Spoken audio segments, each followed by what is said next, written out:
Hello, and welcome to another episode of my podcast, The Global Agora. My name is Andrej Matišak, and I work as the Deputy Head of Foreign Desk in Slovak Daily Pravda, which, by the way, means truth, and it's not Russian Pravda. Alex Finley, a former officer in the CIA's Directorate of Operations and author of the Victor Caro intelligence novels, unpacks a story that sounds like one of her satirical books, but maybe anything but fictional. She reacts to allegations that the recent US peace plan for Ukraine was, at least in part, drafted in Moscow before being translated into English and circulated in Washington. It very much looks like a Russian influence operation, Alex told me. Do you want to hear what she thinks about the unusual influence of figures such as Jared Kushner and Steve Witkoff, her view of Donald Trump's behavior towards Vladimir Putin, and what she believes the Kremlin ultimately wants from its relationships with Washington? Listen to our conversation.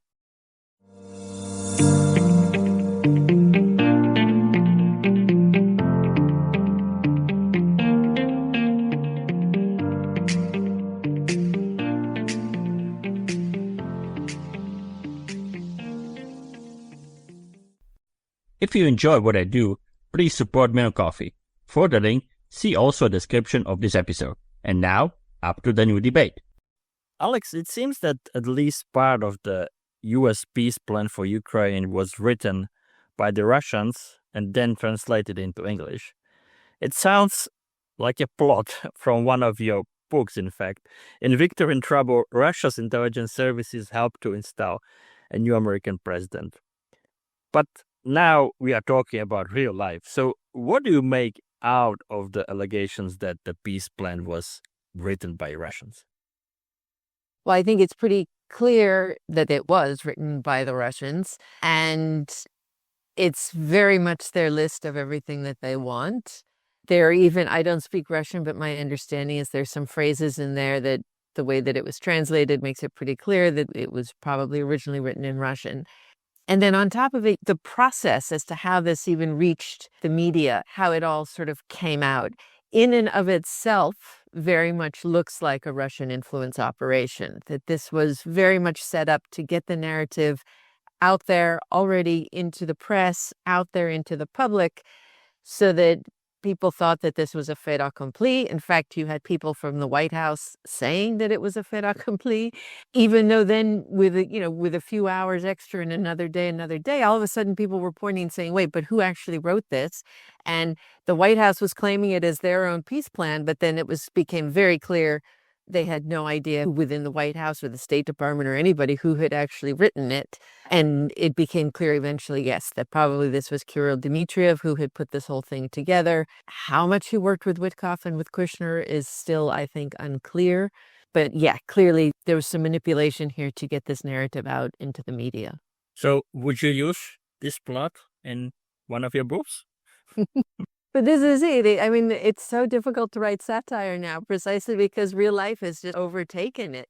I mean, it was so ridiculous how it all unfolded, that the journalist played his role, that everybody jumped on it, that the administration had no idea what was going on.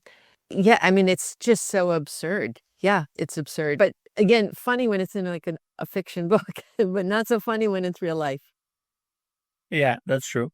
So let's say, at least hypothetically, that the plan was written by the Russians. But it was, as you mentioned, it was presented by American officials and supported by President Donald Trump at one moment. I think this plan will undoubtedly change. But is the US intelligence community alarmed when they see people in the government allegedly trying to impose Russian preferences on American allies? I hope so, but I've been wondering this for 10 years at this point, right? I mean, already with the election in 2016, which was, sort of part of the inspiration behind my third book, Victor in Trouble, was exactly this. If you are in the intelligence community in the United States and you have to brief to this administration, to this National Security Council, and to this president, here are the bad things Russia is doing against us, it's a very difficult thing to brief to a president who seems to have a completely different policy and approach. So it's very unclear at this point what is U.S. policy toward Russia, because the White House is saying one thing. Marco Rubio in the State Department is clearly working a very different direction. I think he purposely probably leaked the fact that this was a Russian wish list and this was not at all what the U.S. was going to sign on to. And you finally have some factions even within the Republican Party in Congress coming out and saying this is unacceptable. That's part of the question, is how are they responding? Are they still even collecting on Russia or, what Russia and the proxies are doing? I hope that they are.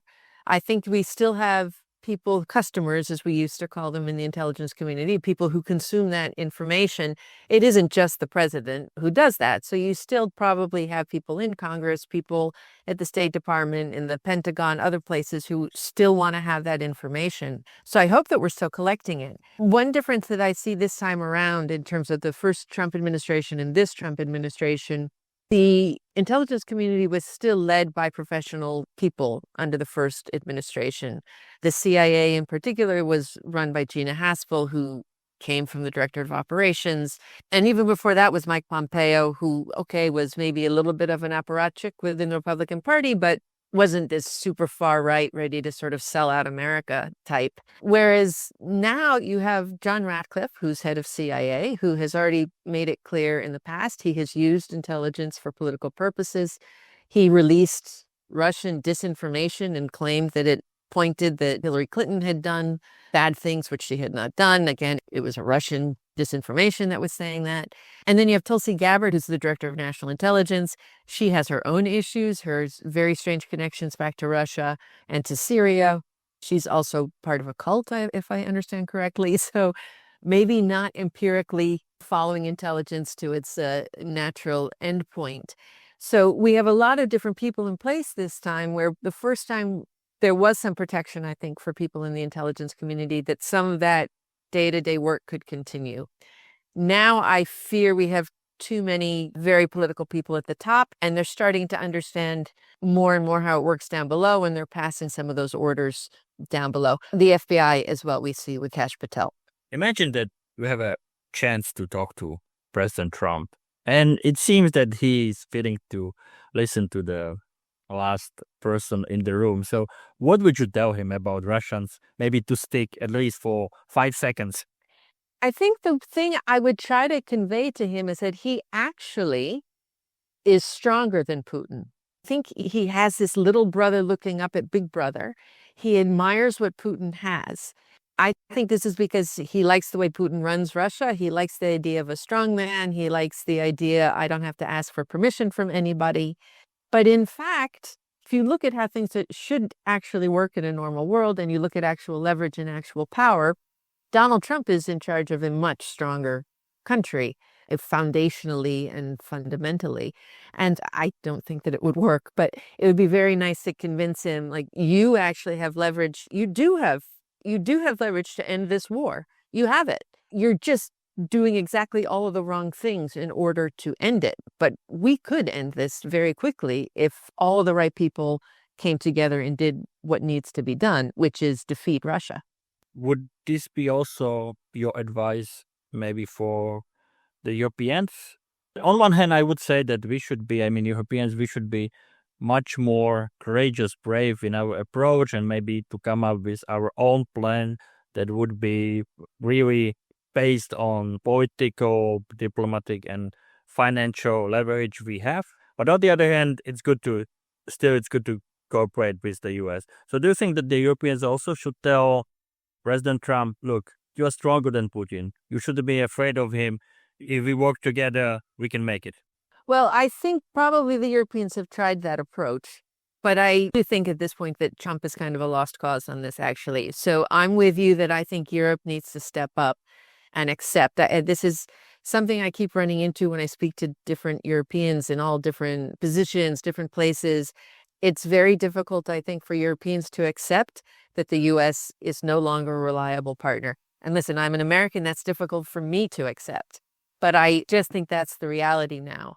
And the good news of all of that is Europe has what it takes. Europe has the resources, the creativity. They have what it takes to give Ukraine everything they need in order to win, to defeat Russia. I think it's necessary to defeat Russia in Ukraine if Europe wants to maintain its own security, right? Because the future of Ukraine is completely tied up with the security of Europe, or vice versa. The security of Europe is very much contingent on what happens in Ukraine. A ceasefire in Ukraine is only going to lead to increased hybrid attacks within Europe.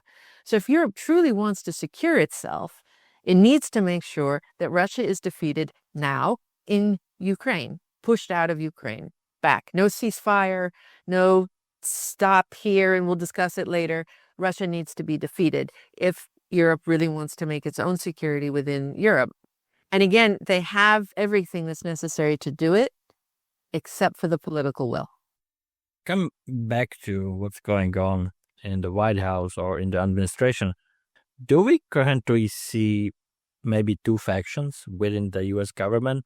One, to put it simply, more willing to accommodate Russia, led by people like Special Envoy Steve Witkoff, Trump's son-in-law Jared Kushner, and probably also Vice President J.D. Vance.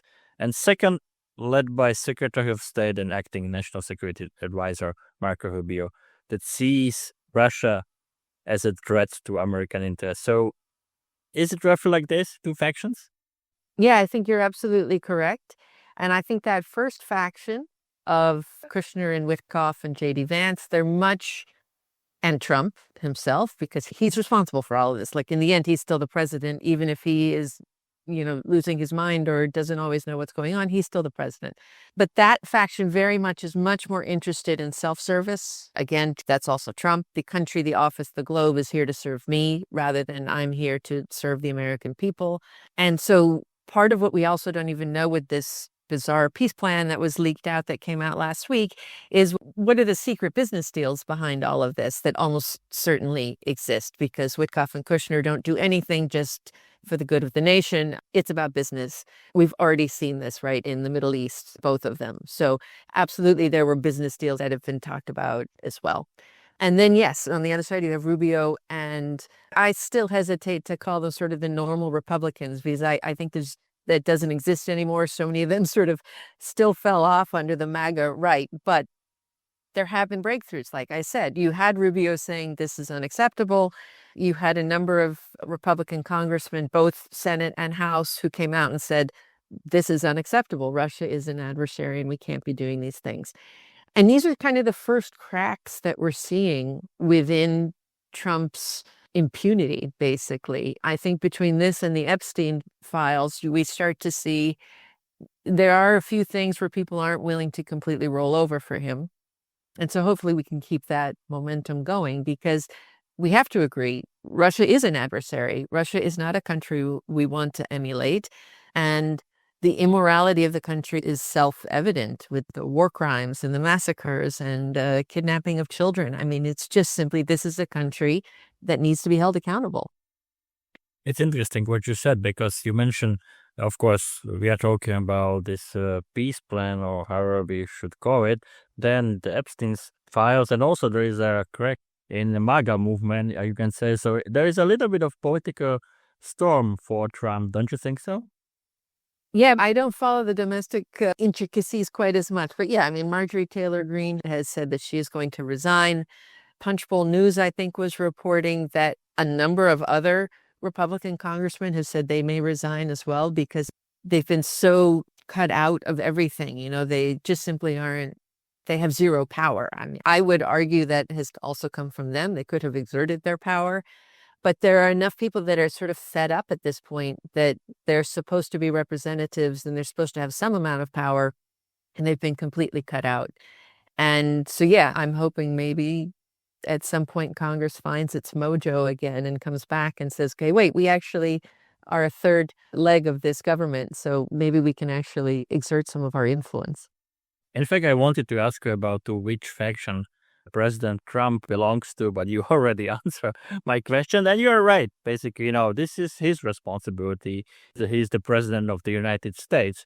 But at one moment, he began to criticize the Russian dictator Vladimir Putin.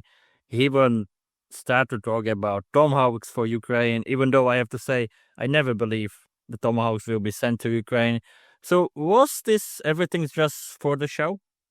I still go back and forth on this. I agree with you. I don't think he said those things, we're going to give them tomahawks. I never believed that it was actually going to happen. So was it just for the show? Is it to taunt? Just to show I have this leverage over you and I can taunt you with this? Is he somebody whispered it in his ear and so he said it out loud and then after he went back to how he normally acts anyway? But consistently, if you actually look at his actions and forget the words, because everything's coming in 2 weeks, I'm going to do tomahawks in 2 weeks and sanctions everything's in 2 weeks. If you take that out and you just look at the actions, every action that he has taken since he came into office has actually served Putin's interests. Alex, correct me if I'm wrong, but I think that we can say that Witkoff and Kushner operate somehow outside the traditional governmental framework. How usual or unusual is it for individuals like them to shape American diplomacy? Well, I like your diplomacy where you say they operate somewhat outside of the traditional role. It's completely outside of the traditional role.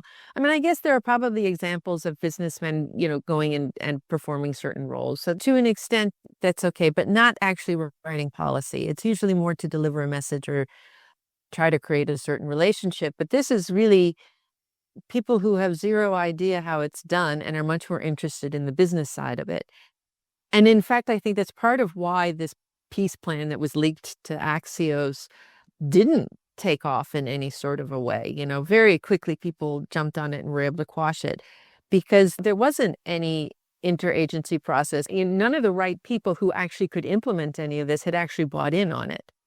And so that sort of shows the limits of freelancing businessmen going off to do whatever business deals they want to do using the White House as their backup.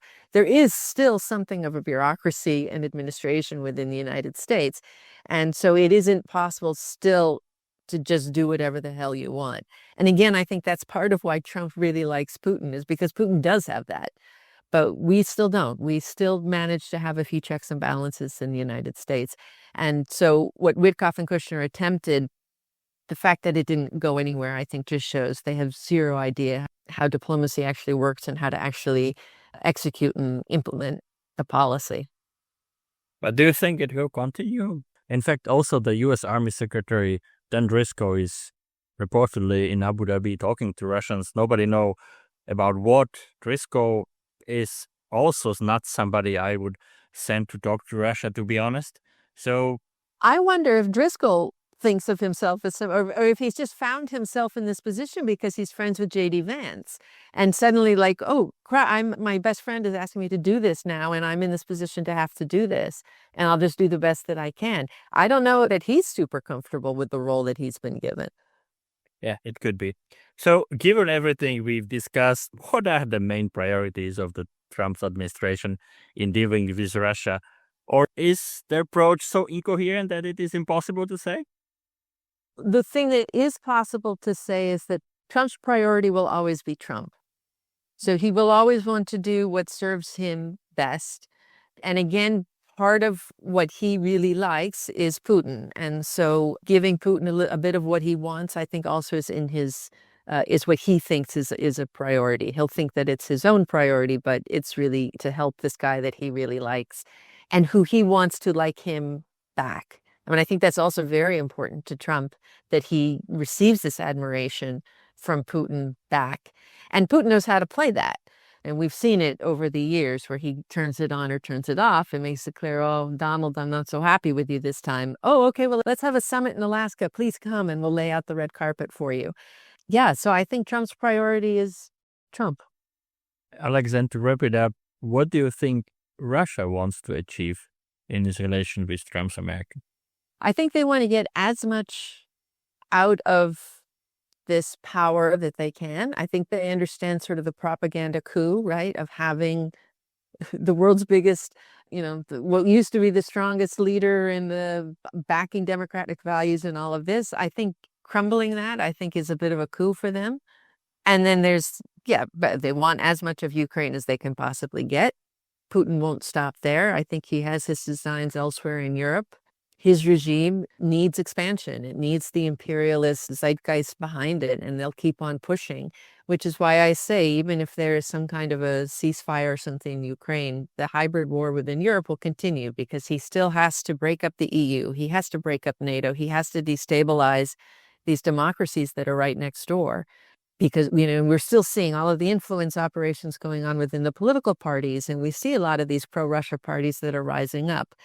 So it's very much in his interest to continue doing that destabilization and to try to break democracy wherever it is, because he needs that. This was another episode of my podcast, The Global Agora. Subscribe, listen on Spotify, Apple Podcasts, and on the other platforms. If you enjoy what I do, please support me on Ko-fi.